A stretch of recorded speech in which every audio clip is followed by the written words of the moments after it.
A kú déédé àsìkò yìí. Kókó inú ìwé ìròyìn la mú wá fún yín láti inú àwọn ìwé ìròyìn ilé wa. Orúkọ tèmi ni Ọmọgbémisọ́lá Ọmọalọ́gọ̀madẹ.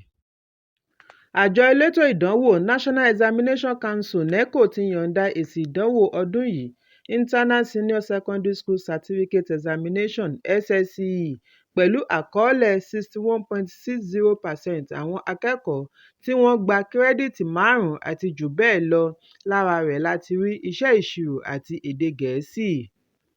Àjọ NECO fìdí ẹ̀ múlẹ̀ wípé 93 ní iléèwé tí ó bá wọn kópa nínú màgòmágó ìdánwò, nígbà tí 52 ní alámòjútó (supervisor) tí ó bá wọn lọ́wọ́ nínú màgòmágó nígbà ìdánwò. Ọ̀gá àgbà fún àjọ NECO, akàwé gboyè Dantani Wushishi sọ eléyìí nígbà tí ó ń ṣe ìkéde ìyọ̀ǹda èsì ìdánwò. Wushishi ní gbogbo àwọn iléèwé wọ̀nyí ni ìgbìmọ̀ yóò ránṣẹ́ sí, lẹ́yìn èyí ni wọn yóò fojú winá ìjìyà tí ó bá tọ́. Ẹ̀kúnrẹ́rẹ́ ìròyìn yìí wà nínú ìwé ìròyìn The Nation tó jáde lónìí. Ajìjàǹgbara fún ilẹ̀ Yorùbá Sunday Adéyẹmọ tí gbogbo ènìyàn mọ̀ sí Sunday Ìgbòho ti gúnlẹ̀ sí orílẹ̀-èdè Jámánì. Ó balẹ̀ gàjẹ̀ sí pápákọ̀ òfurufú Hamburg ní orílẹ̀-èdè Jámánì láti tún darapọ̀ mọ́ ẹbí rẹ̀. Ìròyìn jábọ̀ wípé Ìgbòho gba òmìnira lẹ́yìn ọdún 2 ní àhámọ́ ilẹ̀ olómìnira Benin.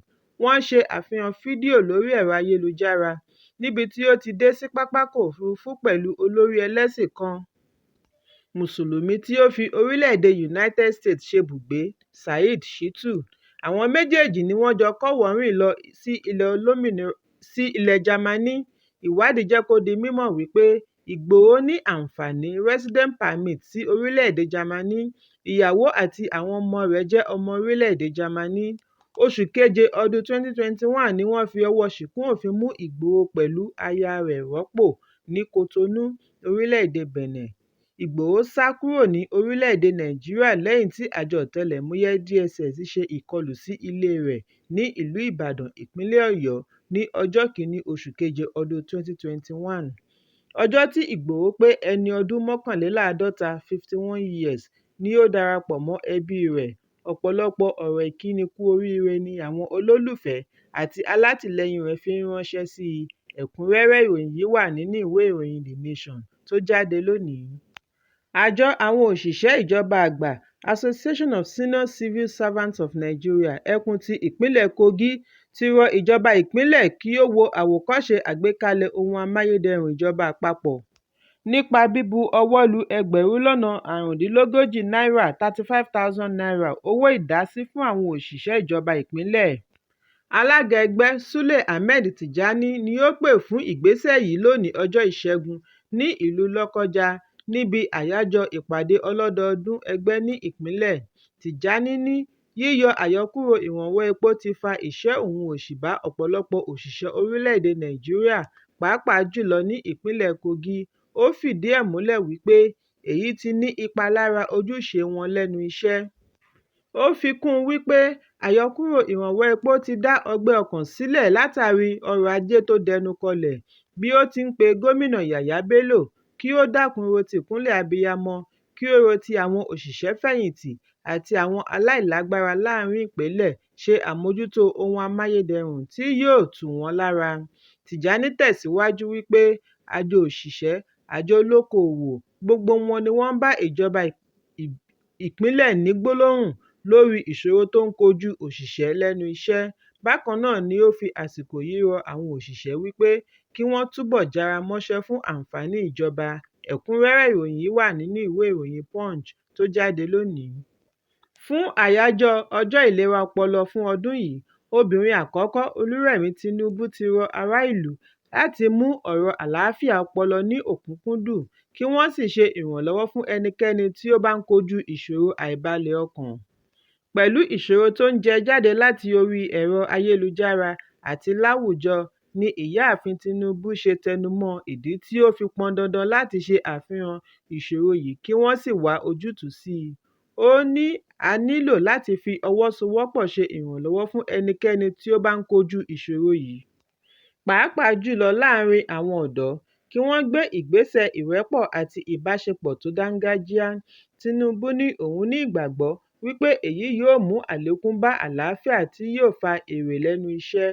Ó ní àlàáfíà ọpọlọ gbọ́dọ̀ jẹ́ iṣẹ́ àjùmọ̀ṣe gbogbo ènìyàn káàkiri orílẹ̀-èdè kí olúkúlùkù lè mọ iyì ara rẹ̀ láwùjọ.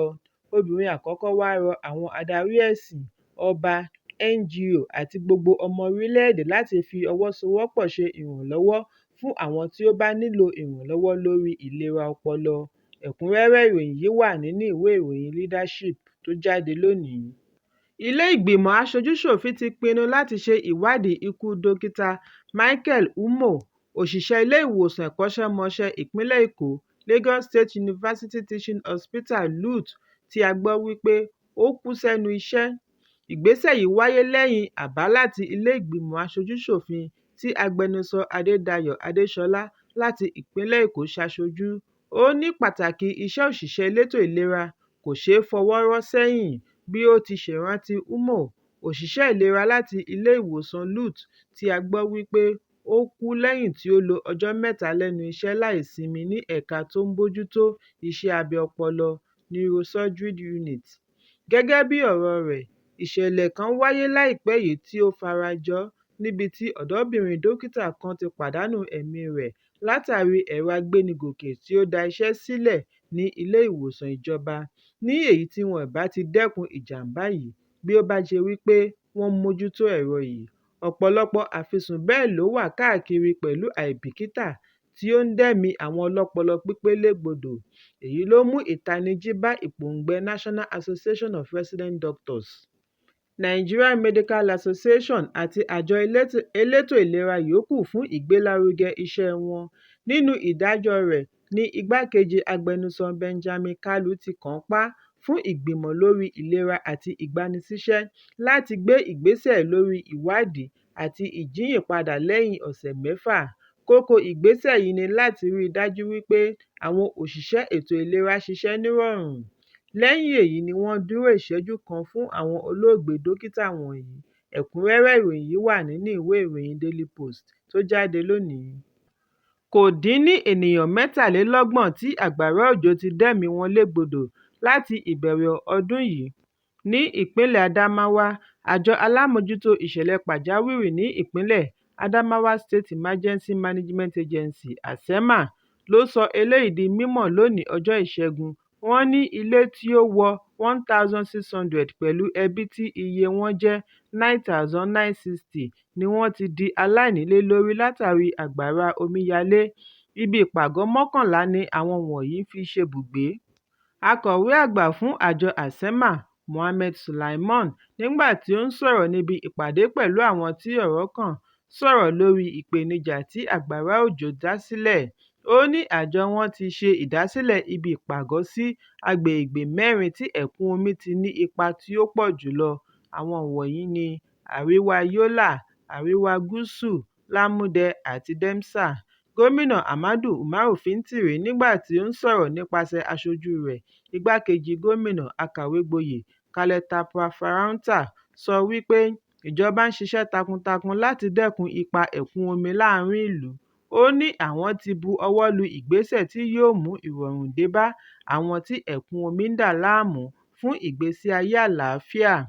Bí ó tilẹ̀ jẹ́ wípé àwọn iléèwé kan ń kojú ìṣòro yìí, ìjọba ti gbé ìgbésẹ̀ tí yóò mú ẹ̀kọ́ kíkà rọrùn fún wọn. Ẹ̀kúnrẹ́rẹ́ ìròyìn yìí wà nínú ìwé ìròyìn Daily Post tó jáde lónìí. Kókó inú ìwé ìròyìn tòní kò ní jù báyìí lọ. Ẹ pàdé mi lọ́la fún àkọ́tún ìròyìn. Kí a tó lọ, ẹ má ṣaláì fi àríwísí yín ránṣẹ́, ìyẹn comment, kí ẹ sì bá wa subscribe sí ojúnà wa lórí YouTube kí Kókó Inú Ìwé Ìròyìn lè máa tẹ̀ yín lọ́wọ́ ní kíákíá.